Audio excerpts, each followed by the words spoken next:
আজ পবিত্র শুক্রবার জুমার নামাজ আদায় করে খাওয়া দাওয়া করে একটু ঘোরার জন্য বাহির হওয়ার জন্য প্রস্তুতি গ্রহণ করতেছি। কোটটা গায়ে দিয়ে হাতে ঘড়ি লাগাইয়া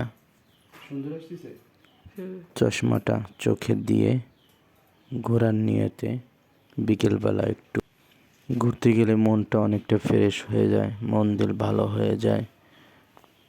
তো হচ্ছে সবাই একটু ঘোরাফেরা করার দরকার আছে। গাড়িটা বাইর করে ঘোরার নিয়তে গাড়িতে বসলাম। গন্তব্য স্থানে পৌঁছে গাড়িটা পার্কিং করে কাকাকে 10 টাকা হাতিয়ে দিয়ে পার্কের ভিতর চলে আসলাম। অনেক সৌন্দর্য একটি জায়গায় এসে পৌঁছালাম। বাচ্চারা খুব আনন্দের সহিত দোলনায় ঘুরছে, একটু ঘোরাঘুরি করতেছি, মনটা ভালো হয়ে যাচ্ছে এখানে এসে।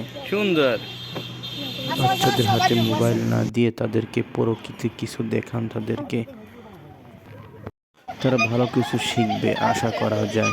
আর যদি আপনি তাদের হাতে মোবাইল দেন ভাত খাওয়ার সময়, তারা নষ্ট হয়ে যাবে, তাদের জীবন নষ্ট হয়ে যাবে। আমরা তাদের মোবাইল থেকে তাদেরকে অনেক দূরে সরিয়ে রাখি। অনেক সুন্দর সুন্দর মাছ এখানে আছে, দেখলে আসলেই অনুভূতিটা অনেক ভালো লাগে। অনেক সুন্দর সুন্দর পরিবেশ এখানে। এই হচ্ছে মধুমতি নদী, এটা মধুমতি নদী ব্রিজ। এখন খাওয়া দাওয়ার সময় খাওয়া দাওয়া করতেছি। ফেরার পরে কিছু খাওয়া দাওয়া করলাম, আসলে মনটা ভালো হয়ে গেল।